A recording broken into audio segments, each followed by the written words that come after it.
ଏତେ ଭିତରକୁ ସେମାନେ ଆସିନଥିବା ଲୋକମାନେ ଏଇଟା ହାତୀଟା କୋଉଟା ଏଇଟା ହାତୀଟା ବୋଧେ ଲାଗୁଛି ଦିଟା ହଲଚଲ ହଉଛି ଦିଟା କଣ ଏଇଟା ଗୋଟେ ହାତୀ ଏଇଟା କେତେ ପଳେଇଯାଇଛି ବାପା କେମିତି ଅଛନ୍ତି ଭିତରେ ହଁ ହେଇଟା ବି ହାତୀଟା ନା କଣ ଦିଟା ବା ଜନସାଧାରଣଙ୍କ ଅବଗତି ନିମନ୍ତେ ଜଣାଇ ଦିଆଯାଉଛି ପାଖ କାଜୁ ଜଙ୍ଗଲରେ ଜଙ୍ଗଲୀ ହାତୀ ପ୍ରବେଶ କରିଛି। ଆପଣମାନେ ଯାତାୟାତ ନିଜ ସତର୍କତାର ସହିତ କରନ୍ତୁ ଏବଂ ଜଙ୍ଗଲ ଭିତରକୁ ପ୍ରବେଶ ନ କରନ୍ତୁ। ବିଭାଗ ତରଫରୁ ବିଶେଷ ସୂଚନା କୌଣସି ବ୍ୟକ୍ତି ରୋଡ ପାଖକୁ ଆସନ୍ତୁ ନାହିଁ କିମ୍ବା ଗହଳି କରନ୍ତୁ ନାହିଁ।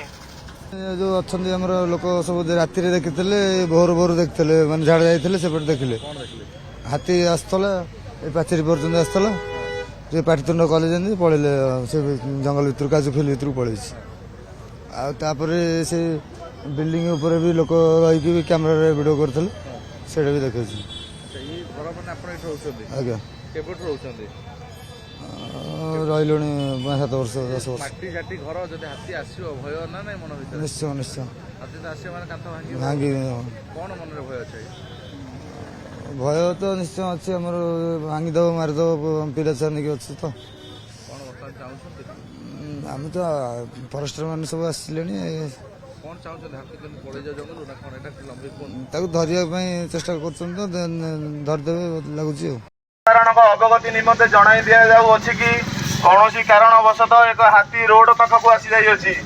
ତେଣୁ ବନ ବିଭାଗ ତରଫରୁ ବିଶେଷ ସୂଚନା କୌଣସି ବ୍ୟକ୍ତି ରୋଡ ପାଖକୁ ଆସନ୍ତୁ ନାହିଁ କିମ୍ବା ଗହଳି କରନ୍ତୁ ନାହିଁ।